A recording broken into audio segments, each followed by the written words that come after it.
Good morning, TCC. For those of you that don't know, my name's Jan and I head up a charity called Eagle's Nest Project.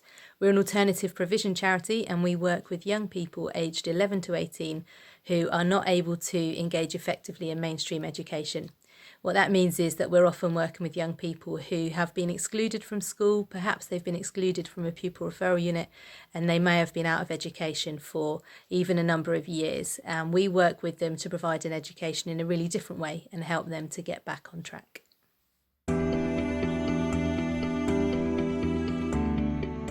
Biggest challenge this year? Well, in many ways, I think my life and the life of our team has been more normal than most. We've continued to go to work every day. We've continued to have young people in throughout the school closure.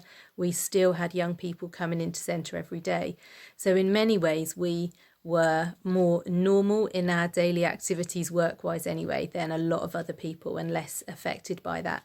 But there were a lot of extra layers of things that had to be done. It took a lot more effort and it was a lot more tiring. Certainly we enjoyed the time with our students during the summer just to kind of refresh when that came.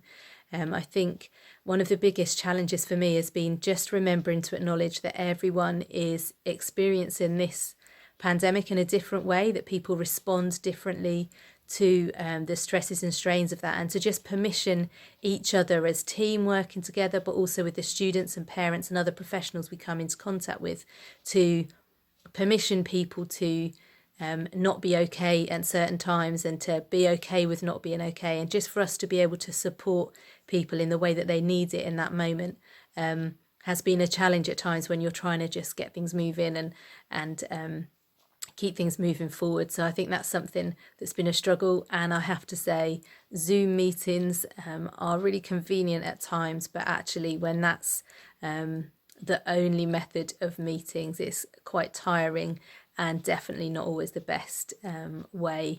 I would much rather be face-to-face in a room with people. So that's been a real challenge as well, and one that is not going to go away anytime soon. I know that for many of the meetings I'm involved with, they remain on Zoom until at least December. So yeah, that's been a challenge getting my head around that.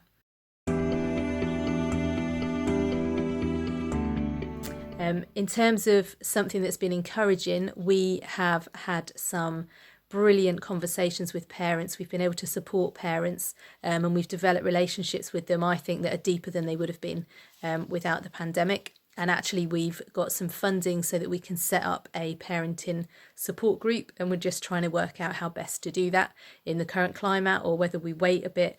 But that's going to be a really good thing moving forward, so that we can be supporting the wider family of the young people that we work with. And it's also been really encouraging to catch up with some of our old students that are now living independently. Some of our students are 20 now, living in their own flats, having come out of foster care. And it's been great to have some lunches with them, to see how they're doing, to have requests for the CV that we might still have on the computer for them. That's been really encouraging, just to touch base with them and to know that they still consider us as a support mechanism in their lives has been brilliant, and just great to see how they're doing. And 2 things to pray for Eagle's Nest. Firstly, we are really keen to expand the senior leadership team this year. We really need a finance director to join the team, and we need some funding to come in to be able to do that. So prayers that we are able to expand that team and strengthen the team as a whole, and that we get the money that we need to be able to take that forward would be brilliant. And secondly, sort of, I suppose, a step on from that, we've got some really big plans over the next 2 or 3 years as a charity, as we expand and step forward for real wisdom for myself and the Board of Trustees as we navigate kind of how we're going to move to the next level of growth, so that we can support a wider group of young people. That would be brilliant. Thanks so much.